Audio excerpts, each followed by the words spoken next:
মেয়েদের কোন স্বভাবের জন্য ছেলেদের জীবন নরক হয়ে যায়? হ্যালো ভিউয়ার্স, আজকের ভিডিওতে আমরা জানব মেয়েদের সেই ব্যাড হ্যাবিটগুলো সম্বন্ধে। আচার্য চাণক্যের মতে একজন মহিলার যদি এমন কিছু গুণ থাকে তাহলে তার স্বামীর জীবন দুর্বিষহ হয়ে যায়। তবে মানুষের স্বভাব ও সম্পর্কের গতিপথ এক একজনের জন্য এক এক রকম হতে পারে। তবে সাধারণভাবে কিছু স্বভাব বা আচরণ সম্বন্ধে এখানে বলা যেতে পারে। যেমন অনেক মেয়েরই থাকে অতিরিক্ত সন্দেহ প্রবণতা।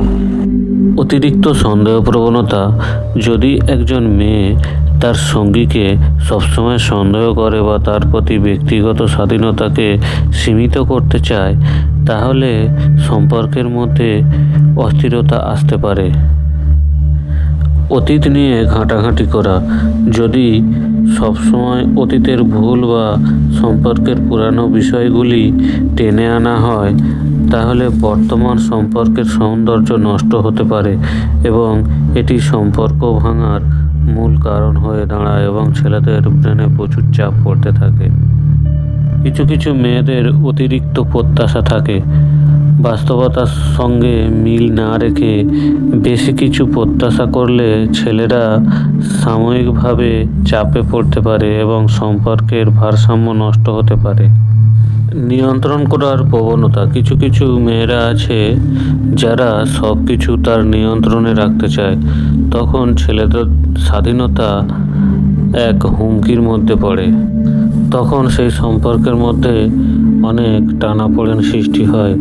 যখন একজন মেয়ে কখনো নিজের ভুল স্বীকার না করে এবং সবসময় তার মতামত সঠিক বলে ধরে নেয়, তবে সে সম্পর্কের মধ্যে অনেক টানাপোড়েন দেখা যায় এবং এইসব সম্পর্ক টিকিয়ে রাখা খুব কঠিন হয়ে পড়ে।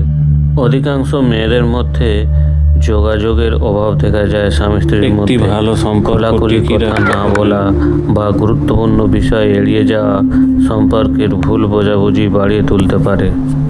একটি সুস্থ সবল সম্পর্ক টিকিয়ে রাখতে গেলে এই বিষয়গুলো ছেলে মেয়ে উভয়েরই থাকতে হবে। একটি ভালো সম্পর্ক টিকিয়ে রাখতে গেলে একে অপরের প্রতি সম্মান, বোঝাপড়া। ধন্যবাদ। ভিডিওটি ভালো লেগে থাকলে অবশ্যই ভিডিওটিকে একটি লাইক করবেন। আবার দেখা হবে অন্য কোনো নতুন ভিডিওর সাথে।